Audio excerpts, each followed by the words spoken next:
บสุกเลยน้องแอนนามาแล้วให้ขายเครื่องข้างๆเลยโอ้มาให้กำลังใจบสุกเราจอดอีกกันปิดแล้วเห็นเราเฮ็ดเป็นเบิร์ดบ่เป็นอย่างเดียวลมสาว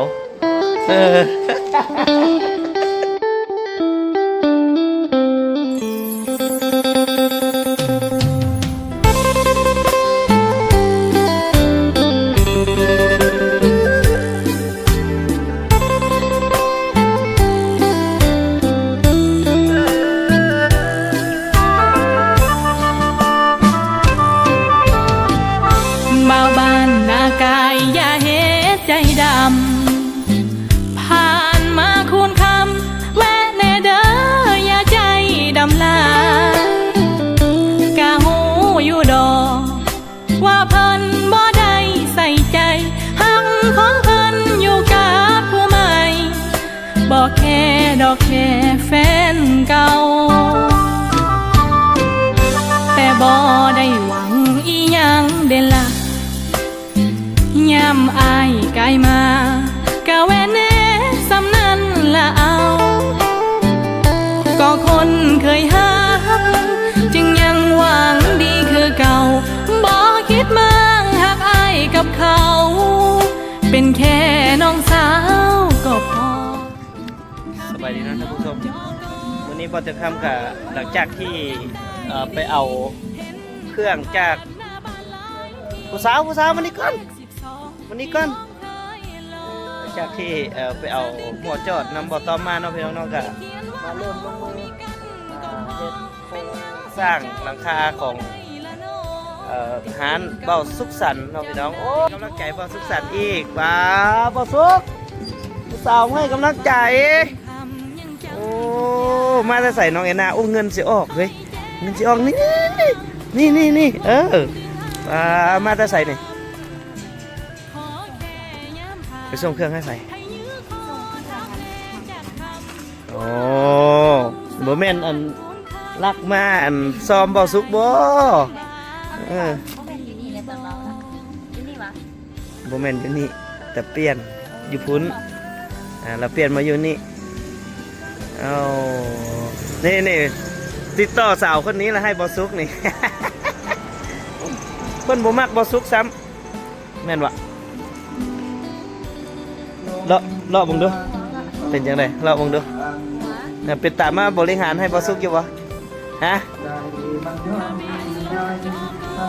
โอนบอสุกอยู่โอนบอสุกผู้สาวมาหา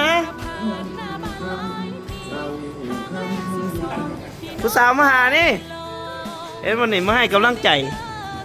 วันนี้มาทดสอบเบิ้งดูน้องเอ็นน่ะข้างในเป็นอะไรพอเปิดร้านขายร้านอาหารเจ้าบริหารร้านอาหารให้บอสุกขายเครื่องอยู่ทั้งนอกได้บ่นั่นแต่ก่อนขอร้านอาหารเก่าเอาไปสิน้องเอาเครื่อง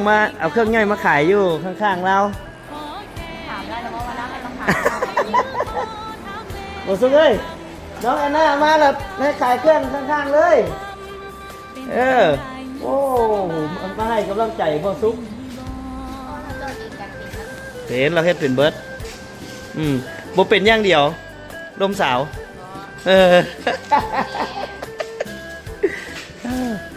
เป็นไงนี่คือแต่ก่อนมันเป็นร้านอาหารเก่าเนาะไอ้นาย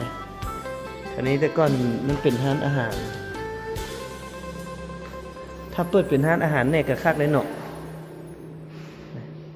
แต่ก่อนเพิ่นจะไปเฮ็ดเป็นแบบร้านคาราโอเกะร้านอาหารแบบสิฮะนะมายืนให้กำลังใจป้าสะอ่อนเด้เห็นบ่ลุงเป็นไงน้องไผ่มาให้กำลังใจน้องทรายเจ้าน้องแทบไปใส่มาไปส่งเครื่องให้เขาส่งเครื่องให้ใส่หน้าไก่บ่แถวตัวดาวเอาเจ้าไข่เครื่องส่งพร้อมติ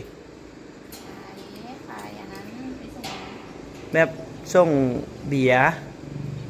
ส่งสปอนเซอร์วันนี้แหละหลังจากไปส่งเครื่องแล้วเรามาส่งกำลังใจให้บอสุกโอ้ย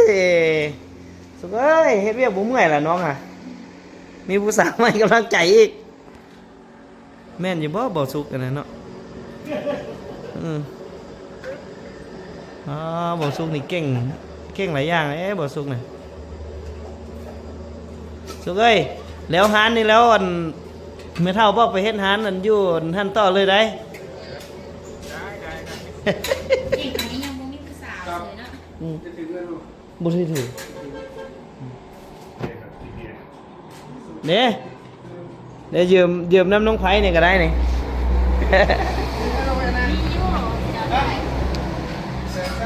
บ่มีเศษนะ ไปเอาแล้วนะอยู่หันไม่สีฮะ มีเท่าใดนึง ไปติดหนี่เอาแล้ว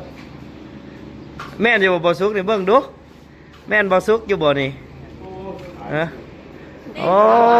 สบายดีโอ้นี่เบาสุก มันคือสีลอกอะไรจอดเล็ก โอ้เอาเงินให้ลุงอีก โอ้น่าอยู่ ยืมบ่ ยืมไม่ต้องไพ่ใช่ เออคักนะมาส่งกำลังใจเท่าเดียวด้วยก็ยืมซ้ำเนาะมาถึกตอนยืมเงินซ้ำ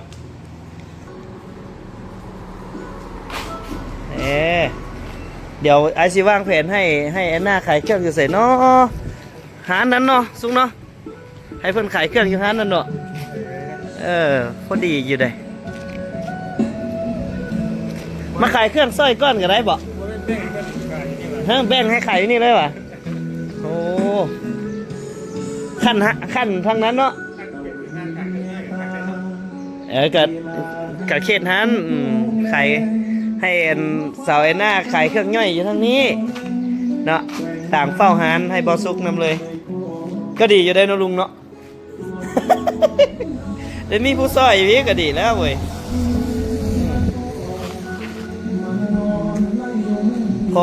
พอจะเอาไปแปลงหานให้แม่เจ้าได้อยู่บ่ได้อยู่เฮ็ดเองบ่เลยยังว่าบอสุกอ่ะยังบ่เป็นแต่อย่างเดียวคือล้มเสา กายห้านเป็นเบิดไปทั้งใดก็มีแต่อายให้ลมให้ไอเคยลมให้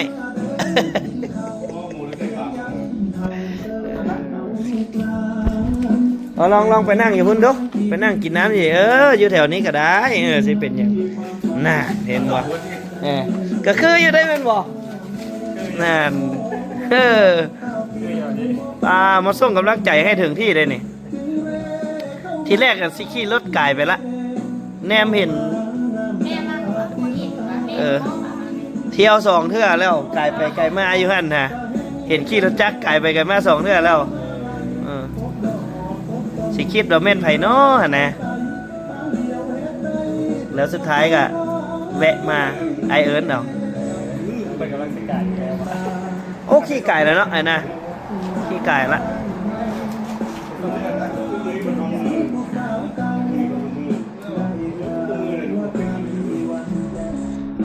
บริสบอสุกัดมีผู้สาวมาให้กำลังใจอีกเดี๋ยวเขาจะพามาเบิ่งผลงานเป็นเฮ็ดมา2 มื้อแล้วพี่น้องมื้อแรกนี่คือมีแต่ตั้งเสา6 เสาเนาะคือหารอยู่จุดนี้เนี่ยก็กวางสมควรอยู่แต่ว่าหารนี่ถือว่าเหมาะสมละกวางละเนาะแล้วก็ติดทางใหญ่เลยอยู่จุดนี้ก็จะมีบ้านพักนำพี่น้องบ้านพักโศกใส่โอ้รถเนี่ย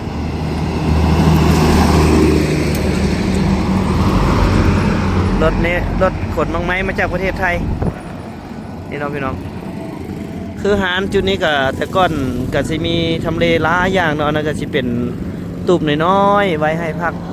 ให้เศร้านี่หน้าหารนี่ก็สิกว้างอยู่น่าจะ10 กว่าเมตรบ่สุกเพิ่นสิเปิดหารขายเครื่องก่อสร้างหน้าหารทำเลก็สิประมาณนี้แหละพี่น้องสวยงามเลยทำเลหารนี่เป็นจุดที่บ่อนเส้นทางสะดวกสบายจุดนี้ก็สิเป็นเขาเอิ้นว่าสันเขื่อนคู่กันน้ำเนาะปกติอ่างน้ำจะอยู่จุดนี้ทำเลเดี๋ยวบ่เตียงคำเอามุมสูงตอนที่น้ำเต็มให้พี่ให้น้องได้เบิ่งไปพร้อมเลยเนาะจุดนี้เพิ่นว่าสิวาง วางจุดขายเครื่องก่อสร้างเนาะอันนี้ก็สิวางซีเมนต์อันนี้นี่เพิ่นคิดค่าเช่านำปีหนึ่ง20 ล้านเนาะหรือว่าประมาณ 30,000 ปีละ 30,000 ประมาณ 30,000 กว่าบาทประมาณนี้แหละพี่น้อง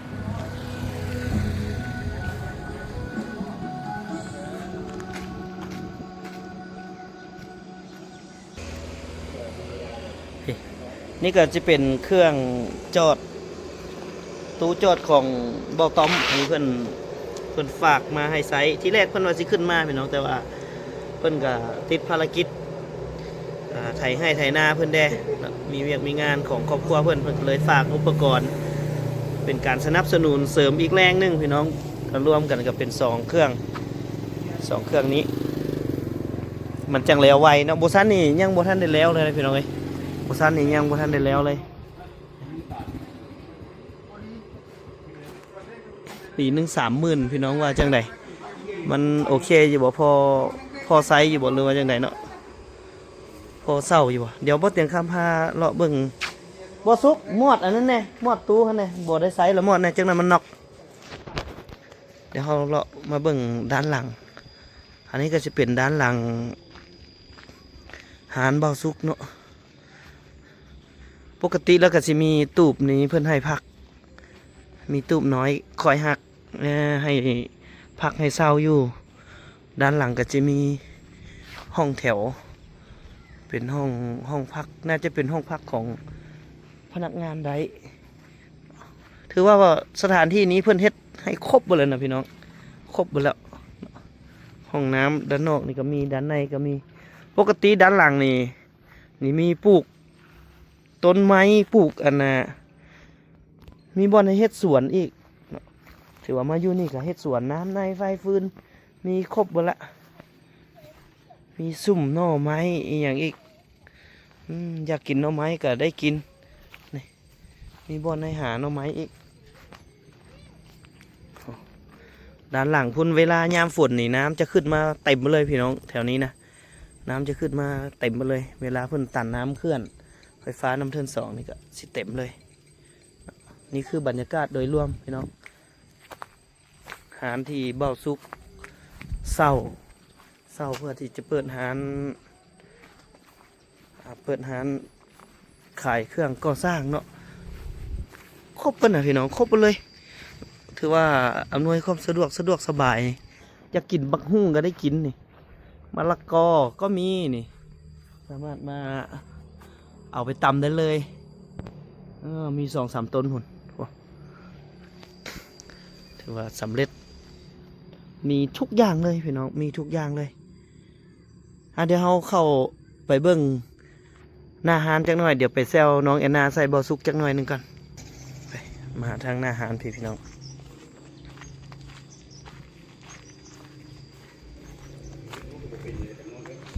บ่อซุก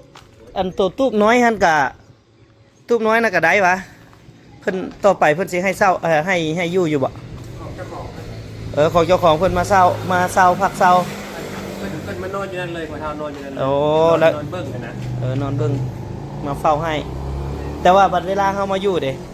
เพิ่นก็บ่อยู่คือเก่าบ่ในข้อตกลงอีหยังตัวหลังอะเด้สมมุติเฮามีกรรมกรมีหยังให้เขาเจ้าพักได้ล่ะอันนั้นเป็นห้องพักแต่ว่าอันห้องไปเฮ็ดกินให้อยู่ข้างหลังกันนะตักเตือนขอเอารถเข้าไป ตัวบนห้องแถวอันนั้นนะ ห้องแถวนั้น มีห้องแถว 3-4 ห้อง แต่ก่อนเพิ่นน่าจะเป็นห้องพักของพนักงานร้านอาหารนี้ในบ่ได้ลมมาเพิ่นบ่ตัวน่ะมีแต่ลมต้นหน้านี้ แต่ข้างหลังเอารถเข้าไปตักเตือน แต่ต่อไปก็บ่แน่เนาะอารมณ์กับเพื่อนตัวอิสาอย่างเดียวแหละมาเฮ็ดเวียกแบบนี้ก็มีผู้สาวมาให้กำลังใจในนี้จังแม่นผู้บ่าวโอ้ เราลองถามมันกองซึ่งเป็นอะไรมาอยู่นะไอ้ซุปแบบว่าไอ้หน้าสมมุติว่า เฮ้ยมาจู่โจมโพด เงินมันอยู่ใกล้ๆพี่น้องว่ายอก โอ้จู่โจมแหงโพดอะไรนะ ว่ายอก เอาแหวนลินน้ำอยู่ คันไปขอไว้เด้มาอยู่นำได้บ่ ที่นั่นมันกับอยู่นั่นมันสิมาอยู่สมมุติบ่สุกไปขออีหลีเอาสิมาอยู่บ่พี่ โอ้โหย ยังบ่ฮู้ ยังบ่ฮู้ให้ไปขอกันเนาะ ตายแล้ว โดน ย่อกันเนาะย่อกัน เว้าอีหลีนี่แล้วไอ้น่ะบ่สุกก็โสด ไปสิ เนาะ บ่ยอกไอ้ข่าวว่า เว้าอีหลีนี่แหละบอกพ่อเฒ่าไว้เลยแท้ได้นี่ได้มาขายเอาเครื่องมาขายอยู่นี่เลยโอ้ยอยู่หั่นได้ขายดีกว่าเนาะ มันได้ขายดี อยู่หั่นได้ขายดีกว่าขายเครื่องกองบุญ เพื่อนได้ขายดีจะมาเป็นงานแบบพวงแล้วมันจะดี เพิ่นกำลังสิเฮ็ดเด้เพิ่นว่าต้องการคนไปเฮ็ดซอยอยู่ กลางช่อน จ้างบ่นี่จ้างบ่ ไล่เม็ดขนาดนั้น บ่ฮู้แมตเท่าใดแล้วจังว่าไล่ลบค่าดองเลยให้ว่าเอาค่าสร้างไปลบค่าดองไปเลย อยู่หาน่ะมีแผนอยากเฮ็ดหยังแหน่ทอดแต่มุ้งหลังคามันบ่ตัวที่บ่เป็น แล้วก็ที่พื้น หลังคาก่อกับเทพื้น ขายให้ดาวสูงเลยว่าเซฟสำนักข้าวตั้งก่อนเนาะ เสริมขึ้นอีกหน่อยนึงพอดี เขาแม่เอาเล็กนี่ไปจอดต่ออะไร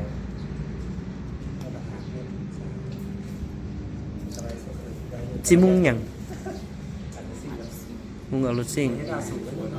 เฮ็ดเอาสูงมุงเอารถซิ่งให้ง่ายสิใช้ไม้เอา ซื้อมาแล้วได้ไหม ซื้อไม้มาแล้ว ไม่ง่าย ไม้ก็ง่าย ถ้าก็เราเอาชุบสามแล้ว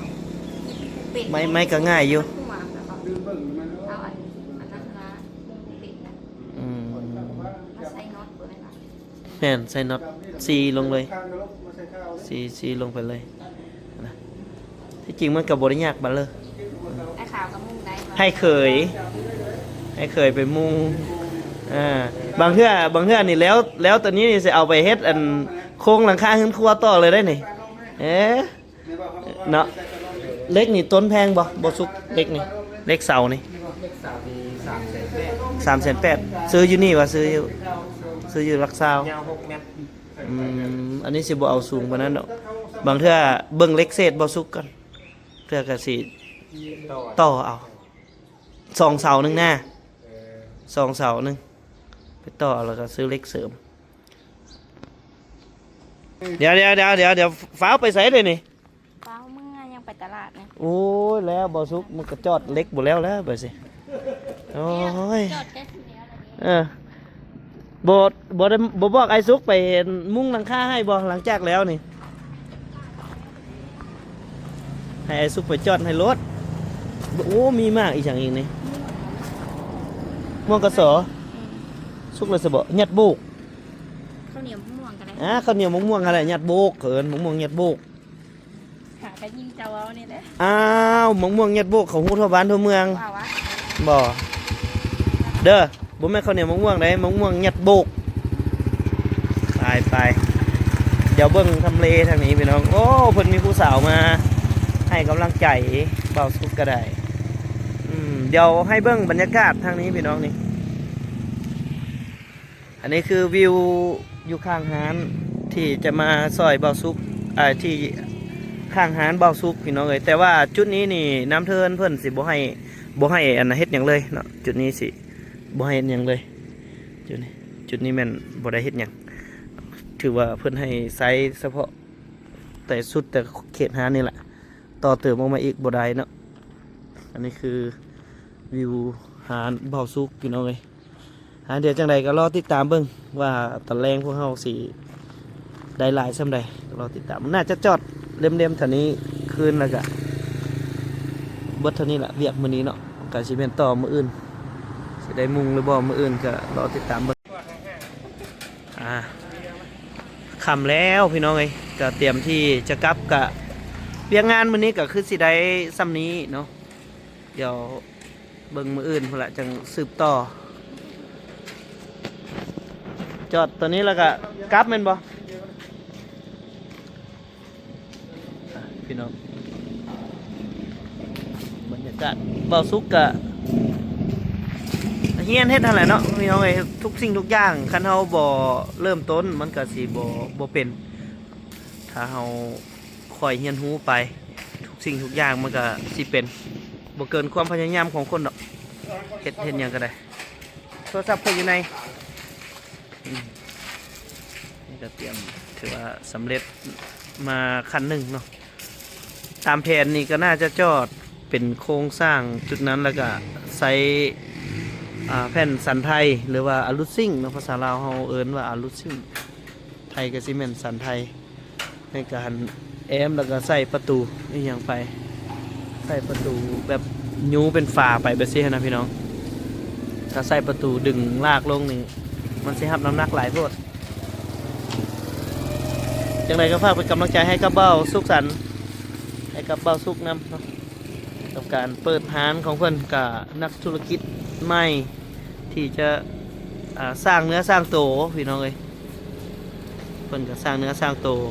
ค่อยเฮ็ดค่อยสร้างไปจังไรก็ฝากเป็นกำลังใจให้เพิ่นแน่สำหรับอีพีนี้ก็มาฮอดนี้บอกเพียงคำขอล้ำลาไปเพียงซ้ำนี้ก่อนนะเพียงเนาะเอาไว้โอกาสหน้าเดี๋ยวพวกเรามาอัปเดตร้านเบ้าสุขให้เบิ่งยิ่งว่าไปฮอดไสจนและพี่น้อยจนเปิ้นคนเครื่องมาจนมือเปิ้นหานเนาะสำหรับอีพีนี้ขอกล่าวสบายดี